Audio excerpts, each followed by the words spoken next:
hearing session. I'm calling this hearing to order now at 5:38 p.m. Please note the exits that are clearly marked in the event of emergency situation. Also, at this point in time, can you please silence your cell phone and join the board in the Pledge of Allegiance? To the flag of the United States of America, and to the republic for which it stands, under God, indivisible, with liberty and justice for all. At this point, I'm going to turn the meeting over to Dr. Talbot. Good evening to our Board of Education, colleagues, and community. Thank you for joining us tonight for the Board of Education's budget hearing for the 26-27 school year.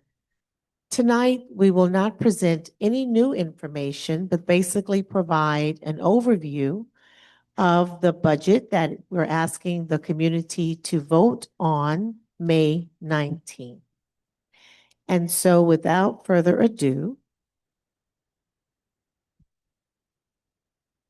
this presentation is posted on the district's website under the tab Board of Education, Budget Presentations, and it's here on the screen for your viewing as well. So our goal with this budget, as you have been hearing throughout the course of the last few months, is to maintain what works. We want to strengthen what matters most to us, which is our instructional components for our student scholars. And more importantly, we want to plan responsibly for the future. So this budget does reflect our commitment to doing what matters most, and that's investing in our student scholars while remaining responsible to our community. The budget that we're asking the community to vote on is a student-centered investment where we have planned in targeted supports, and we're prioritizing strong instructional supports for all of our students. We've looked at the whole child as our main focus, where we could support our programs academically, socially, and emotionally. It is important that we provide safe, modern learning environments. We all understand that our facilities are aging, so we are investing in upgrades and improvements to make sure that our buildings are safe. Our students could be warm when it's cold and cool when it's hot, to be conducive to learning. Okay, now I think I went too far. Here we go. Thank you. Our budget priorities were shaped through conversations and collaborative meetings that we've had with school leaders, school leader departments, and most importantly, our student leaders.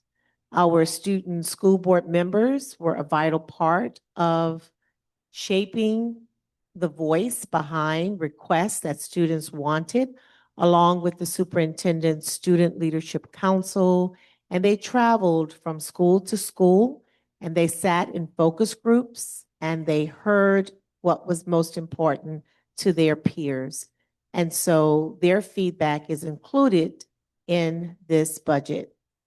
And most importantly, a fiscally responsible plan that maintains programs, respects taxpayers, and positions Amityville for long-term success.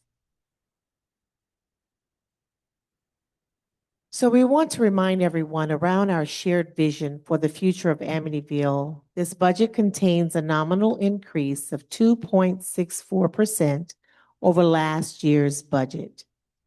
And what is contained in the budget, these investments, will push us forward, not as accelerated as we would like, but it will steer us in the right direction to accomplish more stability, to accomplish what we're setting out to achieve through our purpose, as well as begin to create more opportunities for students. more opportunities that have been put into increased dollars with student clubs, field trips, as well as expanded opportunities for students to connect with their schools through a summer bridge program over the summer months. And at this time, Ms. Stevens is going to share with you some of the instructional highlights in this year's budget. Thank you, Dr. Talbert. So many of you have heard me speak over the course of the year about the fact that the commencement ceremony that takes place at the high school is not just a product of the work that we do in the high school building, but it begins when students enter Northeast for pre-K. So our instructional programs are really focused on that end result of commencement. And we have just a few highlights tonight about some of the items that, some of the items that are included in this budget to help with that process. We start with some of the instructional items, one being a special education teacher. This is a specific teacher for a 611 class, a class that has 6 students, 1 teacher, and 1 TA. It results from the annual review meetings, which indicated this was a class that a number of our students needed. So this is an additional teacher to our team. The second are the elementary instructional coaches. They will work with teachers, specifically targeting the special education and multilingual learner students who make up our largest subgroups. So as part of our instructional plan, we've been working on tier 1, 2, and 3 support. These instructional coaches will work directly with teachers in these 2 specific areas about the interventions they can do right in their classrooms to help keep our students in the classroom and get the support that they need. And then finally, under instruction, the high school department chairpersons, people were part of the budgets. Previously, we had changed those roles to building level leaders. And so our chair people returning are going to help us as we prepare for the New York Inspires initiative from the State Education Department. They will be able to support initiatives that are linked to the SEALs that are part of the One Diploma program. And so we're looking forward to the work they're going to do to move achievement forward. In the area of support, we are adding a speech teacher who will continue to serve our students with disabilities according to their IEPs, and lead school counselor who is going to help connect with those department chair people as they hold conversations about the Portrait of a Graduate, which is part of the New York Inspires initiative. In the area of preparation, as Dr. Talbert mentioned, we are offering a summer bridge program in each of our 5 buildings for the grade levels that are transitioning. So the program will be offered for 2 weeks. Students or families will be able to choose one of the 2 weeks to send their students. We expect to have room to accommodate every student on the grade levels for which the program is offered, which would be K1, 3, 6, and 9. And the focus of the program is to begin the readiness skills for students entering new buildings. So the students will work on learning the protocols of the building. There will be some time to do some diagnostics and to engage students in what we know they need to know to enter those grade levels. Finally, in the area of social emotional learning and mental health, we have added a psychologist to the high school. The high school does currently have the largest caseload.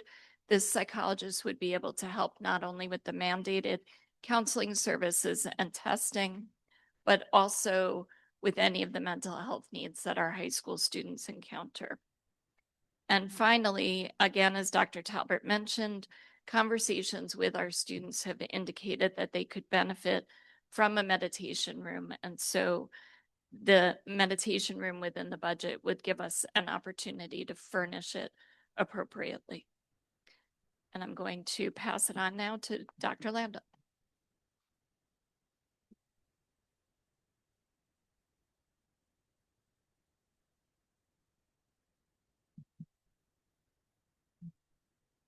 Good evening. From a human resources perspective, it's important to note that the district-wide and building level staffing lists are accurate. That's combined work of the business office under Mr. Dragone, before him, Mr. Snyder, and also the human resources office. One of the things that it's important to note is that this year's budget allocations are correct district-wide. We have not overexpended our budget in terms of staffing. However, due to keeping Northeast open, there were some realignments of staffing that naturally occur, so that on a building by building, you might see some shifts, and that's normal during the course of a school year.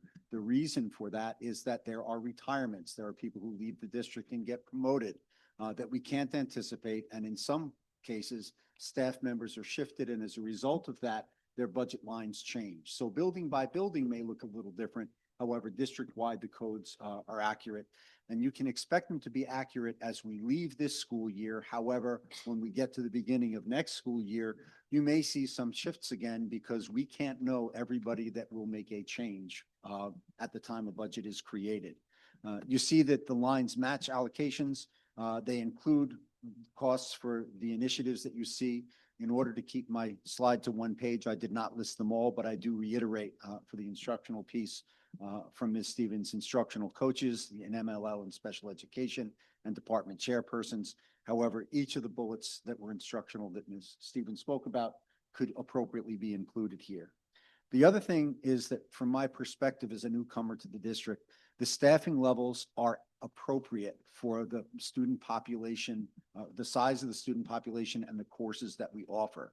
They ensure opportunities to meet student learning needs through advanced and AP courses that provide culminating experiences across content areas for students who excel in particular content areas. We want to make sure that they can reach their highest potential.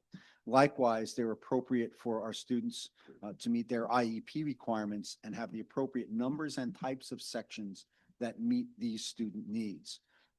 I've also looked at average class sizes, and the average class sizes support the instructional program without excess. In other words, we don't want class sizes that are too small on the average, because that's not being physically responsible. And we also have made sure that we've appropriately staffed to not overtax classes, to try to have enough staff such that class sizes are reasonable to support education. They support the instructional program, as it says here, without excess, and consider current and projected enrollment. Next year's projected enrollment is about the same as this year's overall, although there are some shifts among the overall building. And we also make sure that we review staff to be sure that all are fully assigned according to the contract. We don't want to have staff members who do not have sections assigned, even though we are paying them full salaries. And that was the case before I arrived and will be the case next year. Mr. Dragan?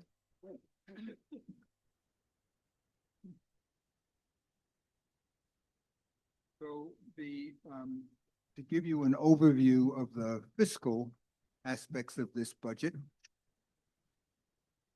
we have increased local revenue by almost 7%. And the way we did that was by transferring money from the school lunch fund to the general fund in order to perform some very needed renovations to the middle school and high school cafeteria, including the installation of new serving lines, refrigeration equipment, and a walk-in freezer at the high school. State aid is increasing by 4%. It's a little misleading to say 4% because the portion of aid that we are allowed to use in any way we wish is increased by only 2%. The remainder of the increase is the result of expenses that we incurred this year that will be aided next year. But we've already spent the money, so that additional 2% is just a small reimbursement on the part of the state for transportation costs, for building costs, for special education services. That money is not available to use for other things. Our fund balance and reserves is important to me as a business official. I am proud that we're able to reduce our reliance on fund balance and reserves by approximately 2%. That's moving in the right direction. That means we're not mortgaging our future by draining our savings account to fund current operations. Ideally, I'd like to see that lower. The last time I served as your business official, we actually reduced it to 1.4 million, which is approximately half of where we are now. And that to me would be an appropriate number to aim at. You don't do it all in 1 year, but. And finally, property taxes. Property tax increase is approximately $1 million. That represents 1.56% of the levy we were allowed to issue last year. And it is at the levy limit as defined by the state. So in total, the budget has increased by 2.64%, and it's paid for by those different revenue sources. So I'd like to take you through what happens if the budget is defeated. If the budget is defeated, the Board of Education must decide on the next step. It could put up the same exact budget on Tuesday, June 16th, the third Tuesday in June. That date is set by law. We don't have any choice but to have a revote if they choose to do so on Tuesday, June 16th. The board could also revise the budget, increase it, decrease it.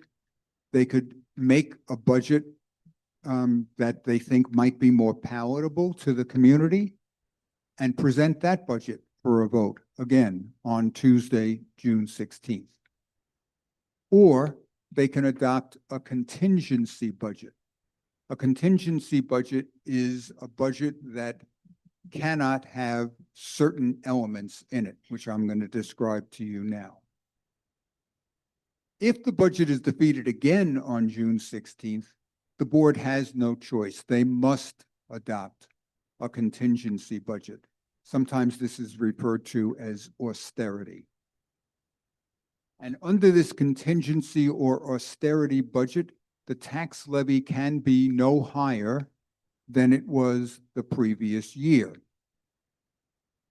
Certain expenditures would have to be excluded. Those expenditures are things like capital projects, equipment purchases, other than equipment that is required for the health, safety, and welfare of our students. The use of facilities by outside organizations would be prohibited. The Board of Ed then has to decide what is part of a basic education that must be offered. And in this area, the board is given great discretion by the Commissioner of Education. For example, athletic programs could be eliminated as not part of the essential basic education. So could club activities. So could performing music opportunities. So could field trips. That's up to the Board of Education to make a decision as to which of those items must be included because they are part of a sound basic education. Class sizes could be increased. You'll notice I've underlined and emphasized the word could. This is not a decision that the central office makes. This is a decision that the Board of Education would need to make. The reason why class sizes being increased is a possibility is that would result in a reduction of staff and allow us to hit the target of a 0% tax levy increase. And the third option that the board has to meet a contingency budget is to utilize their reserves to balance the budget.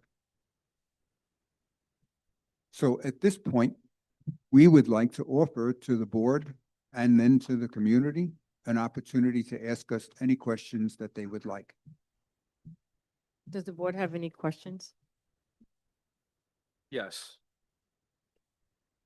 Mr. Dragon, would you mind going back a slide or two to the overview of the 2026-2027 budget?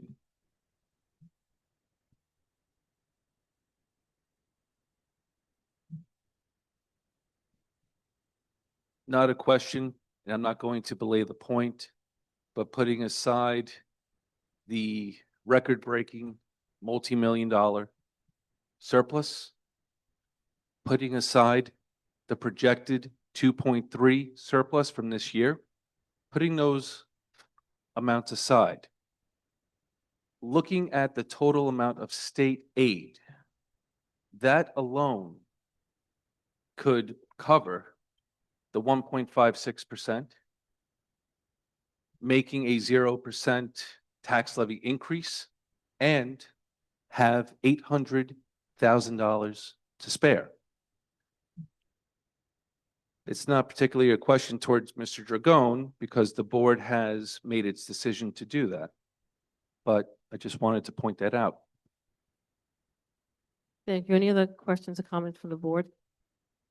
Yes, one question. So if we were at the point for a contingency budget, what would the reason be? Like capital projects is and equipment purchases, I could see that's things easily being purchased. Why would use of facilities by outside organizations be prohibited? The commissioner has ruled that no money can be expended for purposes that are not directly related to the instruction of children. So the community use of our facilities, the expenses that would be incurred in allowing that would not be allowed under a contingency or austerity budget in accordance with decisions of the commissioner and rulings of the controller.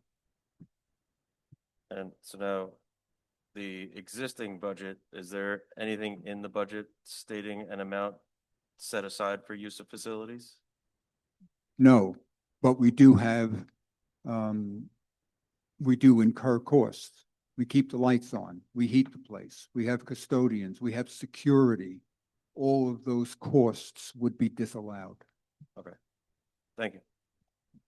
Any other comments or questions from board members? Yes, I just, a brief question. There's talk, I know we have to go through this, it's required. What was, if you could just remind me, what was last year's tax levy? Do you know? Increase? Mhm. I'm sorry, I don't have that number. off Okay, the but it top would be of my- less than 1.56. I don't know. I really don't, Megan. I don't want to guess. Okay, The limit changes from year to year. The limit is related to the cost of living, which the CPI, Mhm. which has been above 2% every year for a while now. Mhm. And the exclusions that we're allowed to add to the levy, like capital projects that we pay for. If there was a sharp increase in retirement and pension contributions on the part of the district, we'd be allowed to exclude some of that from the levy. If there was a lawsuit that they call it a tort, that results in 5% or more of our levy being absorbed, we'd be allowed to exclude that additional amount. So from year to year, you'll see that there are districts that have a wide range of levy limits, some as low as negative 0.04% Mhm. and some as high as 10%. Okay. Is this the same presentation that's being given in the community budget meetings? Basically, it's the same, yes. We wanted to make it as streamlined as possible to give people in the community a chance to ask their questions. Okay, what do you mean by basically? Is there something different? Well, remember that whole thing I did about fund balance? That's not here. But it's in the community meetings? Sure. I mean, we've said it to you a number of times. What's that? We've shared the information about fund balance Mm-hmm. several times during the Yeah. board meeting, so we didn't repeat that tonight. Okay, no, I was just wondering why it would be any different than what we heard tonight that went to the community meetings. You've pointed out, Megan, a very important point, which is no matter what the board or the public says to us tonight, the budget is finalized and must be the budget that the community votes on May 19th. Mm-hmm. So we just wanted to give the community and you an opportunity to ask any clarifying questions that you have. And we didn't want to make a 45-minute presentation. We'd rather spend the time listening to you. I'm sure. There was reference to like not closing Northeast, and I just, that we never really evaluated closing Northeast. So I know I think you just brought it up because you were mentioning that we were moving staff over to Northwest. Like when you were talking, Dr. Lando, No, about, there was a change in staff because the school's grade levels changed. And when the Right. school's grade levels changed, some people that were assigned at one school ended up being assigned to the other based on the grade that they taught. And those shifts resulted in some shifts in the building level codes, but not in the overall expense for the elementary teacher staffing. So okay, I understand that. I think I just to a larger.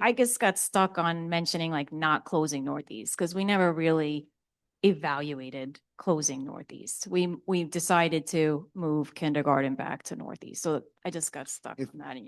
If I misspoke, I apologize. It's It was okay, I just- before my time here. Yeah, no, understood. Thank you. Any other questions or comments before I open up to the community to have their comments? Questions or comments about the hearing? Okay. So seeing and hearing none, this is an opportunity for the community just to ask a question for any clarification or make a comment, anything in regards to the budget hearing.